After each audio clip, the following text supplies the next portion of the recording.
Welcome to the thrilling world of Security Squawk, where we explore cybersecurity.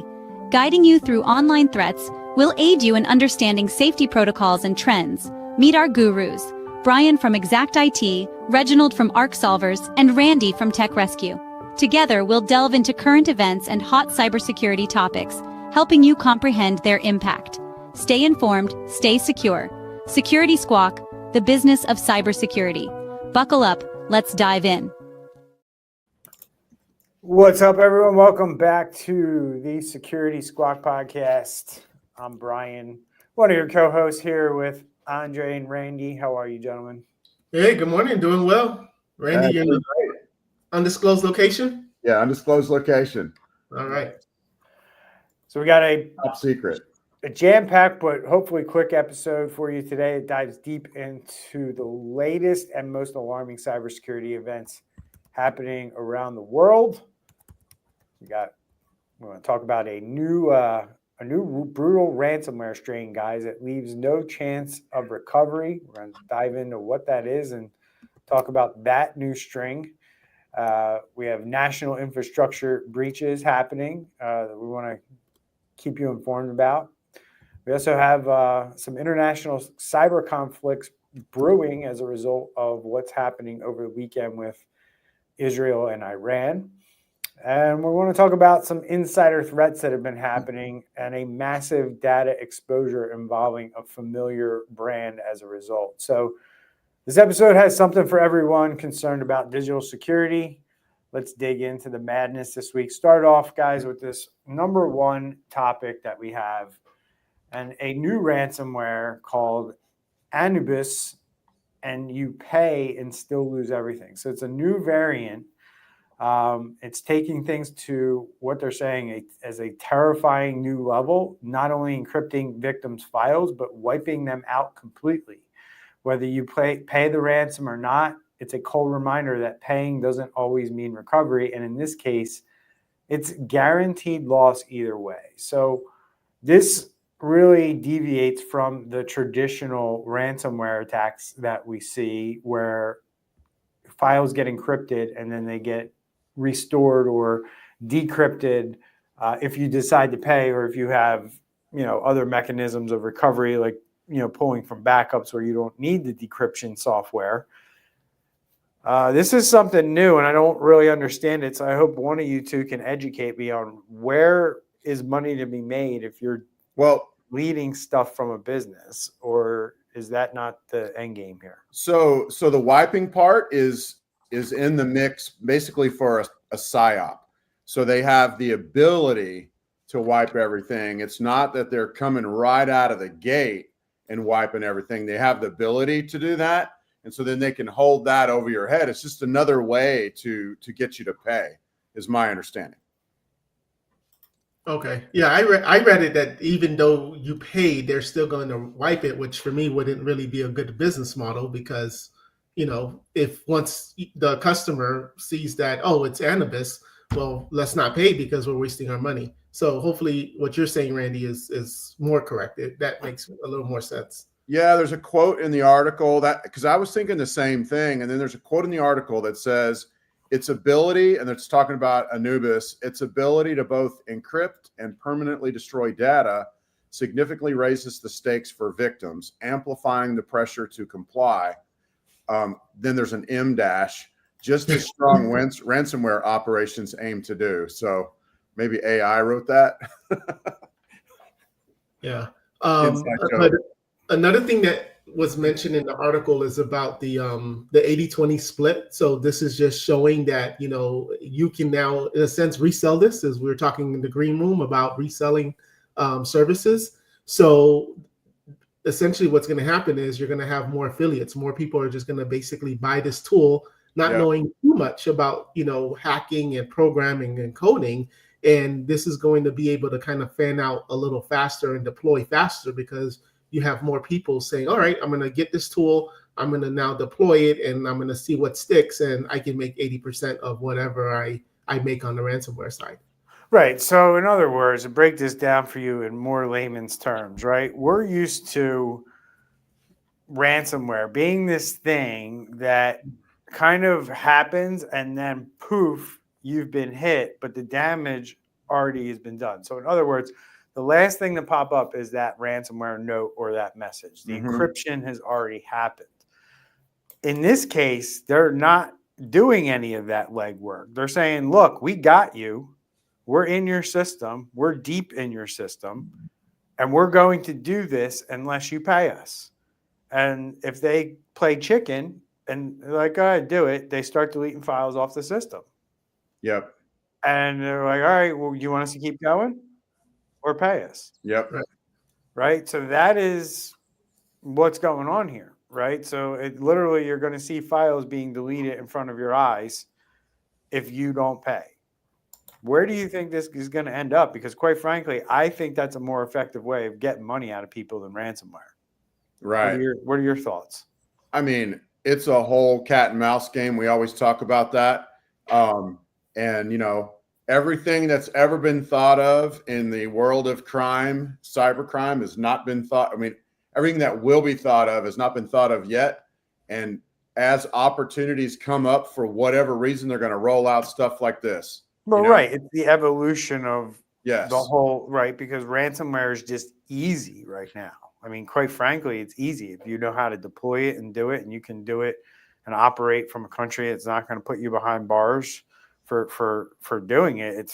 It's kind of easy to get going. You don't need much. I mean, you could probably teach yourself within a year how to become a ransomware person or write ransomware. Whether you can break into networks and get access to networks is a whole other thing, but obviously you can hire companies or other cyber criminals to do that for you, right? So the barrier to entry for this stuff is now becoming higher. So now the criminals are looking for other ways to do this without using something that has such a high barrier to entry.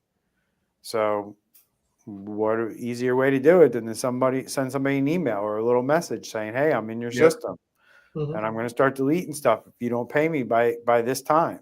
Yep. Like X, Y, and Z folders are going to go missing off of this drive by this time if you don't pay me. And if you try to get me out of your system, I'm just going to delete everything right now, right in one shot. You know, it's kind of funny because it's a reaction to, I think it's a reaction to let's say a company is cyber secure. Yep. Data that goes across the firewall, that's leaving the devices, like all that stuff raises like red flags, right? Because all that's being watched. Well, right. So what you're saying is the threat hunters and the SOC teams, when they look for these indicators of compromise, the game's changing quickly. Yes. And those indicators of compromise won't be there, and you're still going to have a victim, you know, that is paying you to protect them. Right. And so you've got this little ransomware / encryptor / wiper that's just sitting there on the machine. Once they alert you, whatever you try to do, you know they're already watching it, and your SOC team may not be able to see it because they didn't see them come in and get attached. So it seems like a reaction to that, but then like you already said, there's all these companies out there that aren't doing jack squat. You know, and I think that's who it falls victim to this stuff, right? Exactly. Like, you're going to have things. Well, number one, they're going to have the ability and gain access to a system that has rights to be able to delete files. Yep.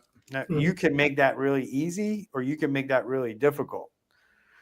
Hopefully, if you're working with any kind of cybersecurity company or expert, they're doing the basics there, right?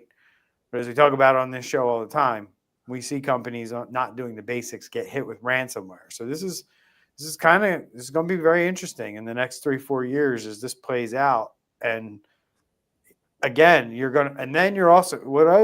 other thing that's going to play out, guys, is you're going to start seeing stuff in the news and coming out from insurance companies.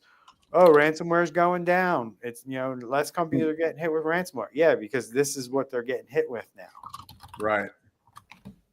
I think that this is actually a far bigger threat than we realize. And here's why. Yep. If I'm a if I'm a criminal, I'm not a hacker. So I've bought into this service. We call it ransomware as a service, or this would be called, cybercrime as a service. I've bought into this. I don't really need a high level of technology understanding.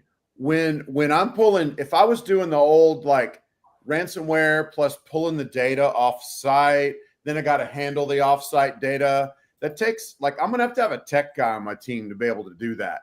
But with this, I'm just pushing a couple buttons. Either you're paying, I'm pushing a button to delete something. I don't have to keep it off site or delete it or understand the dark web. I think it's lowered the bar for entry in a very big way, and that could make this a very big threat moving forward. I agree with you. I mean, I just think this is a new twist. They're figuring it out, and we know as cyber defenders that the first thing hackers do when they get access to your network is not try to deploy ransomware. They try to get deeper footholds into your environment. So if you figure out how they got in, or you figure out that you have a vulnerability over here that they're exploiting to get in, they may have already found 3 or 4 others and planted back doors so they can get back in when you cut off another one. So you're going to be in trouble if you think we can identify how they got in and then we can stop that, right? By the time they're there, they've already planted other ways to get back in. That's disturbing. It's true. So all this can be fixed with the old time saying, an ounce of prevention is worth a pound of cure. That's right. So easily fixed or prevented. That's right. I agree. So moving right along, guys, we brought this one into the game. Obviously, we try to cover U.S. stuff as much as possible, but we decided to go a little international today. But this also paints a good picture, right? Because as Americans, we're concerned that something like this could happen in our country.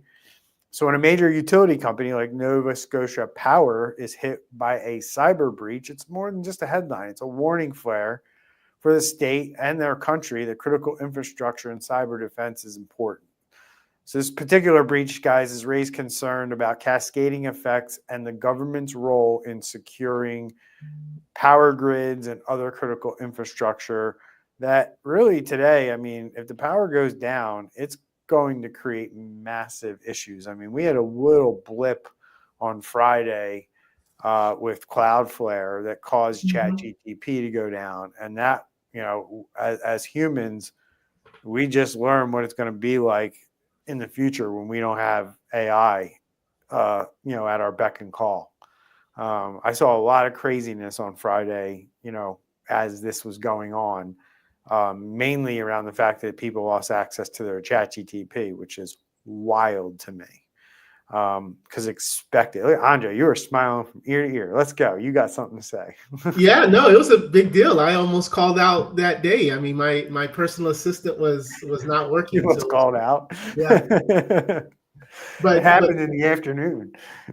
Well, no, there was another one. ChatGPT itself also went down too. Oh, it did? Yeah. But back to this article here. This was interesting because this happened this year of March. And just to kind of give a little prelude is that they went 5 weeks undetected. The threat actors, 5 weeks undetected. They had about 280,000 customers, PII information out in the open, banking, billing, social security numbers, and so forth like that. And because of the laws in Canada, they were not allowed to actually pay with the ransomware threat. So this was, so just to kind of give a preface before we actually start going into this article about what specifically happened to them. Randy, thoughts? Well, it's a pretty good interview. You don't normally get these type of questions asked and then put it in an article from beginning to end. I don't know that there's a whole lot in here that we're going to go, whoa, totally mind blowing, but it's good to get it out there in front of the public and to talk about the whole thing from beginning to end. So there's a lot of great questions here about this particular breach. So what are your thoughts on the spillover risks that exist for U.S. businesses and infrastructure around this. Like, let's kind of talk about this in terms of if this were something that happened in the United States versus something that happened to our friends north of the border. Well, we all know that when it comes to power, there's a handful of software providers. There's a certain workflow, and I realize this is in Canada, but when I'm thinking international software, like when I'm thinking software, a lot of it's international companies that sell around the globe. My concern here is, you said spillover. My concern is, what did they learn here? And is this going to then affect other power providers? Just because there's a lot of things we call critical infrastructure that might not be as critical as we think they are, but power is pretty dang critical. You know? Yeah. Power is becoming way more critical every day. Yes. Based on what's happening out there. Yes. Yeah. One interesting thing he said was that a lot of the systems were not designed to be on the internet. So after the fact, they put in these network cards and, for update, well, I guess no updates.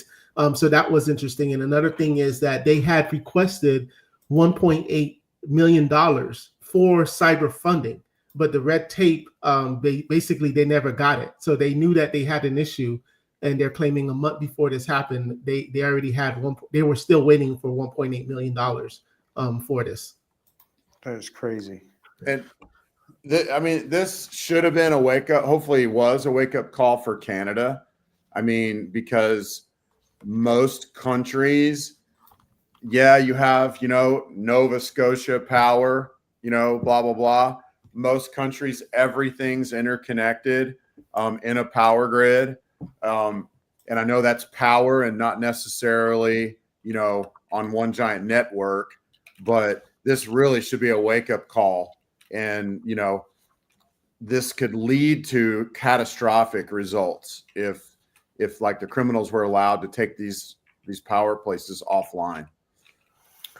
So we all agree that these things are critical to, if we didn't have them, they would be devastating for our businesses, right? Mm-hmm. Or our government. So just, life in general. So are you guys having conversations with your clients about this increasing risk of, we talk about third-party risk and stuff like this all the time, but I don't know, man. I kind of think like we're in a world where a lot of people feel like the power doesn't, at least in my area, the power doesn't go out that often. If it does, it's quickly rerouted and back on. I grew up, obviously I've been on this earth a long time. It wasn't always like this. There would be times that the power would just randomly go out for like hours at a time because, a wire got cut somewhere, right? And they had to wait for the trucks to roll out and fix it. And like now they can, with a click of a button, reroute, electricity to your house, through other routes.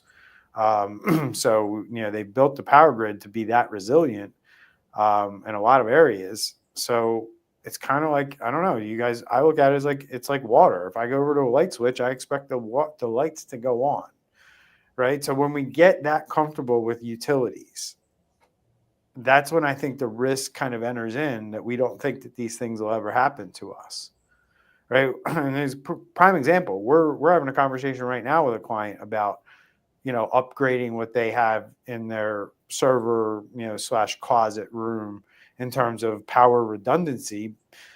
And we're struggling with that conversation because typically they don't have power problems in their building. They have pretty reliant power. But recently they had construction in the building and it's caused them to have some power issues and caused them to have some downtime. So we're making these recommendations to improve it. And it's like, it's a hard thing for them to come to grips with because we feel like we have stable power. Where I'm sitting here going you don't really have stable power. Like you're just telling yourself a lie.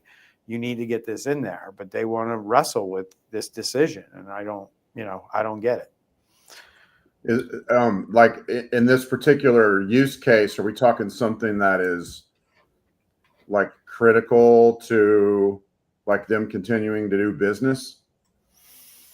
Well, I mean, yeah. Well, yes and no. They have 3 offices, so this would be one office that would be impacted. Mm-hmm.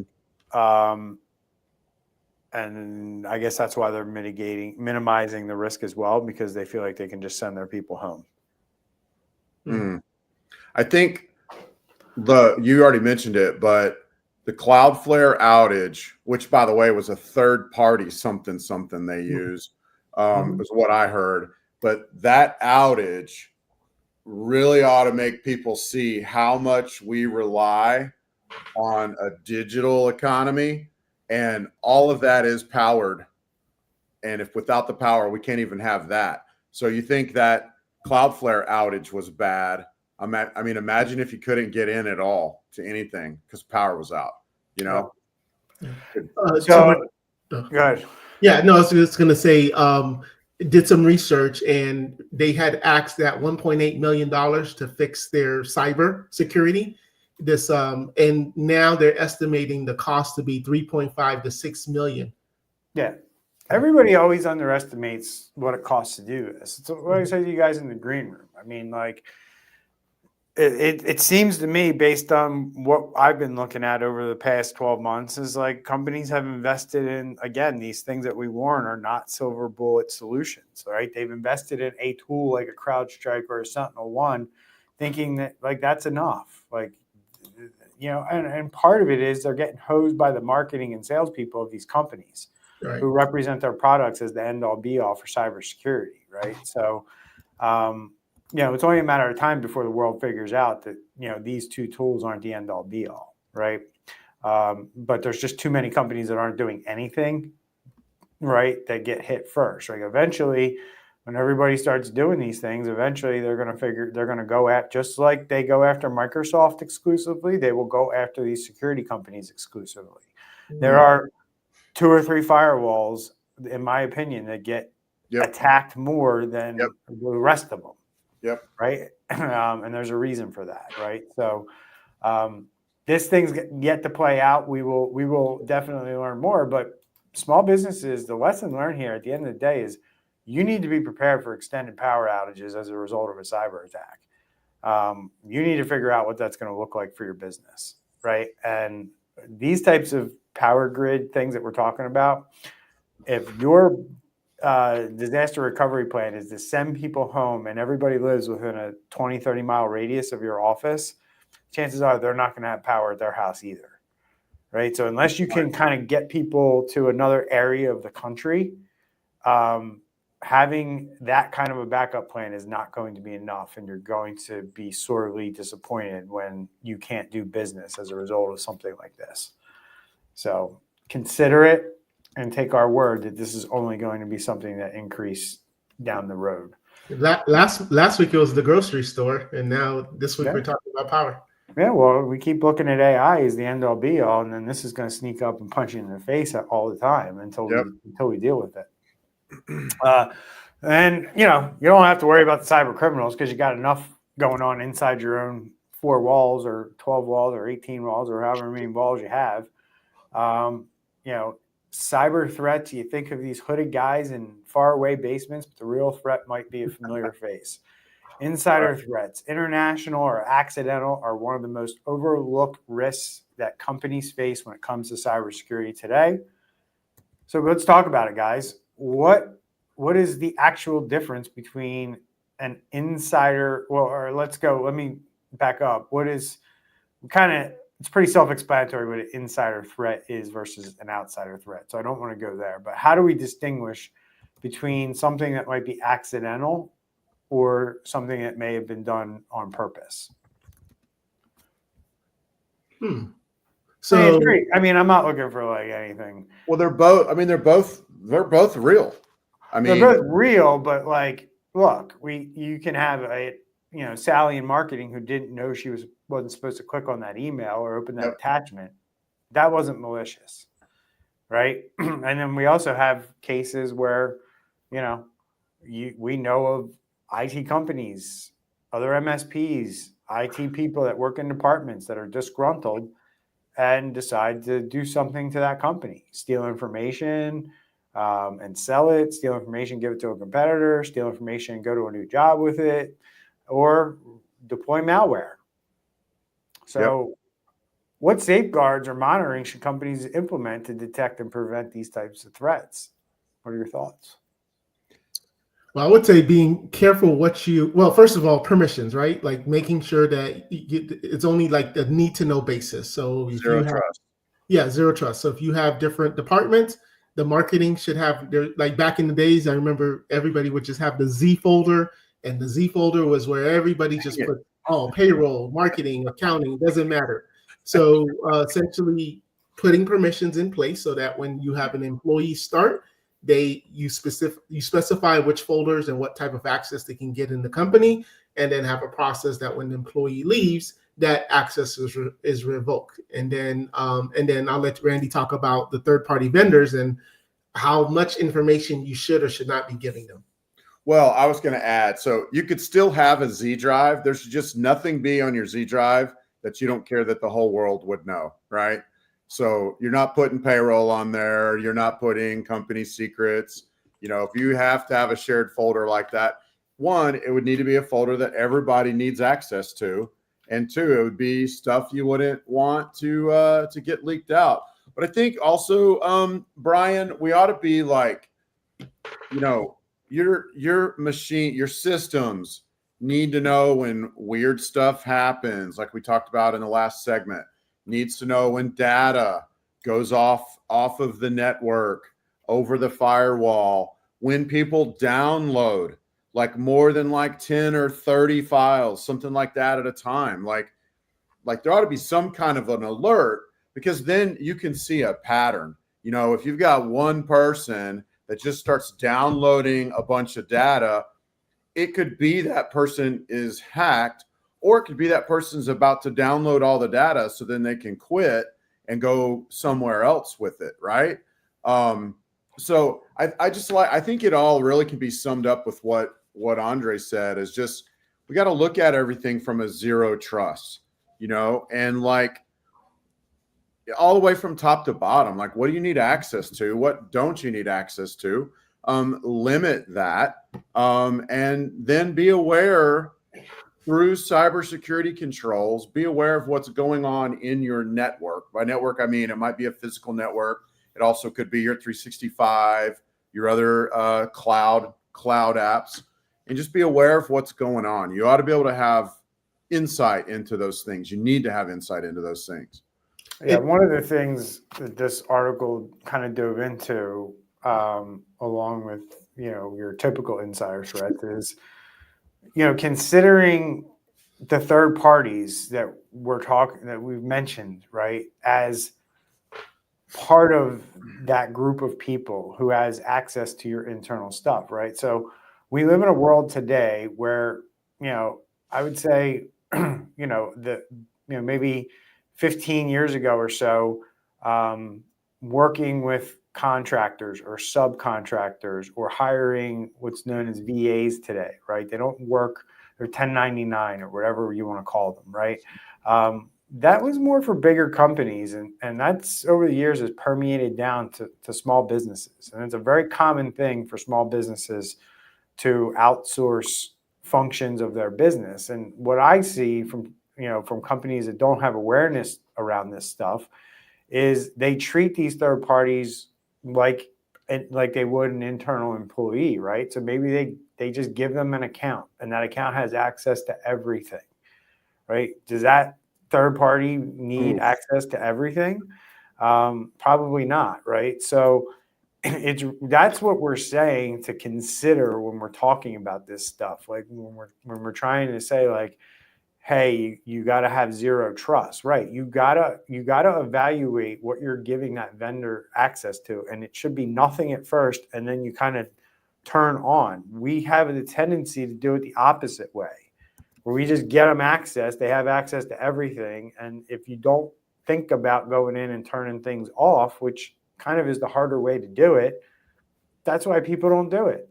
Because it's like, oh my God, I got to like cut off their access to this, that, and the other thing. And they just rather just give them access to everything because it's easier, right? And we run into that with companies with IT departments and IT people as well. It's just like they gave them an account, right? And you look at the account, and the account can access everything that the company has.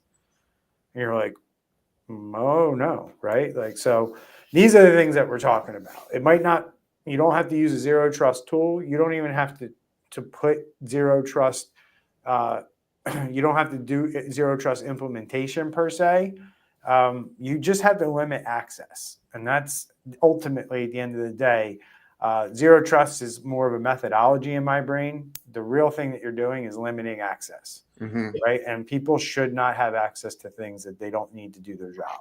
It's pretty straightforward and simple. So unlike Motel 6, who we're going to dive into here, guys, who was a third party or had a third party, unfortunately, they didn't lock their doors. And Motel 6 is going to pay a hefty price for that.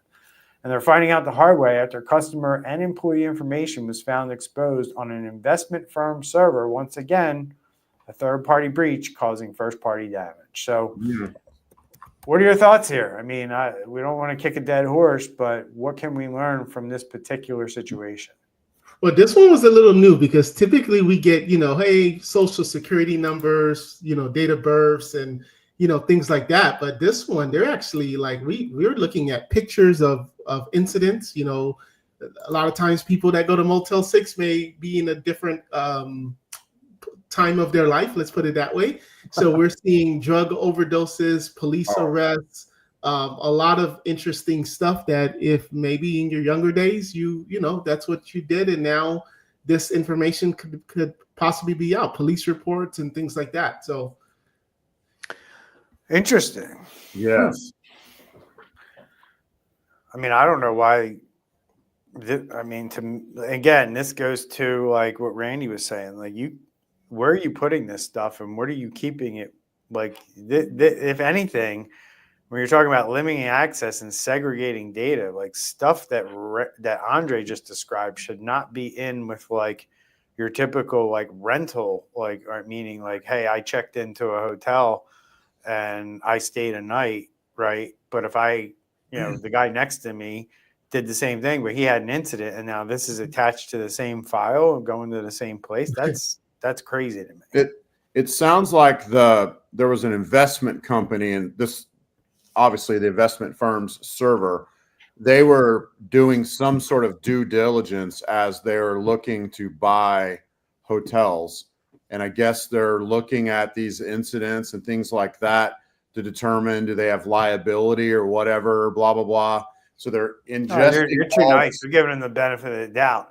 Sounds to me like somebody like Motel 6 was desperate for money. And this company was like, give us everything, or we'll give you everything. And they just dumped everything to them. I don't know how this is necessary. Yeah. Whether somebody OD'd in a hotel room or not is not necessary for the purposes of deciding whether you want to invest in a company. Well, I know. And I'm just trying to, I'm maybe not benefit of the doubt. I'm just trying to put the dots together. But short story long, however, whether it was desperation or due diligence or somewhere in between, they took all the data, then they put it on an open server that was unsecured. Dude. I mean, I'm making a point here that like we work with private equity firms, and we see that crap happen all the time. We see them just dump everything because the company doesn't know what to give them. Wow. Okay. Trying to give them a data dump. Right. And this kind of stuff is mixed in there, and they kind of they kind of pour through it and pick and choose what they want.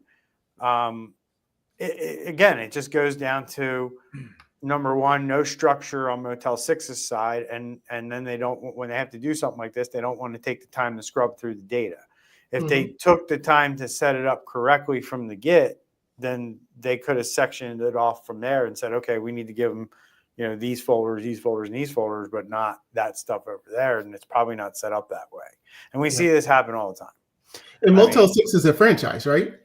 Mhm. Right. But they're probably looking for, a loan or something like that. No, of course. No, I'm just saying, but look how now Motel 6, the corporate, is getting the black eye, and it's some franchise guy, in whatever city. But Motel 6 had to give them the data. Right. And that's my point. It's not like this company went in and took the data. Right. Motel 6 gave them the data. Right. That makes a lot more sense. There's equal blame here, in my opinion. Like, they should have secured the data better. But Motel 6 should have made sure before they gave it to them that this whole thing was secure and not an open server like it was. Like, you need to check. Again, it goes back to third-party risk. You need to check your vendors, and you need to check what their cybersecurity practices are, because everybody assumes that everybody's doing the right thing, and then stuff like this happens. So I blame it's going to come back on Motel 6, and it should. They picked the wrong vendor, right? And we talk about this all the time as owners of MSPs. We look around and we say, wow, look at somebody, is doing business with one of our competitors who we know is a clown show. Mm-hmm. Yeah. Right. Companies pick our competitors all the time that don't do this stuff the right way. Yep. And they don't vet their MSPs. Right. A lot of times companies call us up and they're like, we're looking to cut costs. Give us a quote. And I tell them, we're not giving you a quote because we're not cheap. So if that's what you're looking to do, we're not going to be for you. Yeah. And how many times? Waste my time or yours. Yep. Mm-hmm. And but if you want better IT and you're willing to pay for it, then we're the company you should be talking to. Right. That's as simple as that. Yeah. And that's what's not going on out there in the world. So unfortunately, we are where we are. All right, guys, that's it for the show this week. Good job. Anything else you guys want to throw in there before I hit the end stream button? Kind of reiterating, just saying in a different word, but many times when we see companies and business owners hiring someone, they're basing it on trust, they're basing it on relationship or referrals, but never, and they'll negotiate to the penny as far as the contract, but they never ask, tell me about your cybersecurity policies, tell me about incidents you have, and things like that. So right. Yeah. Nothing. No. Well, that goes again. That goes like, I'll give them some grace. I'll give the market some grace here, and this is for our MSP audience that's listening to us and our IT people. At the end of the day, they don't know what they're buying. They don't know what when you're hiring an IT person, you don't know what you're doing because you're not an IT person. And when you're hiring an IT company, you don't know what you're doing. Right? Like, most customers don't know what they're doing. They have no idea whether the company's good, bad, indifferent, if they have certifications, if they're going to cut corners. So, it's, I guess it's like, drop your ego at the door, just hire the company and see what they are and have an out very quickly if you realize they're not good, right? That's what you got to do. Yeah, I did a deep dive on search intent. This was for internal marketing purposes, but did a deep dive on search intent. And when people think about their IT companies, they struggle with lack of communications. And then that's one of like the top 5. They also struggle with not knowing exactly from a security standpoint what doing. The IT company is actually doing. And I think that's across the board. Yes. And I would say, if you don't know, don't assume. Like, no. And again, and if you're, again, I'll just give some advice to the IT companies out there. If you're hearing what Randy just said from your customers, like they don't know what you're doing, then and like you're providing like typical MSP services, and part of that is help desk, then they just think of you as the people that they call when stuff breaks. Right. And that's not something that you want to, that's not how you should be thought of. Right. Right. Because you're the guy you're only thought of when they have an issue or a problem, not when something's good going on in their business or something positive. Right. So it puts you in a weird place because, like, at the end of the day, you should be striving them for them to never call your help desk and things are running so good. But if you're not communicating with them and reminding them that the reason your people aren't calling the help desk is because we're doing all these great things behind the scenes that you don't see, then you run the risk of that customer going, what do they do for us? We never hear from them. Yep. So that's what's going on out there in the world. So pay attention and you know, as Randy said, communicate better and let your people know what you're doing for the money that they're paying you and be honest about it, right? So, you know, they can make an informed decision. Mm-hmm. So good job, guys. We will see everyone next week. Stay safe out there. Share the show. Take care.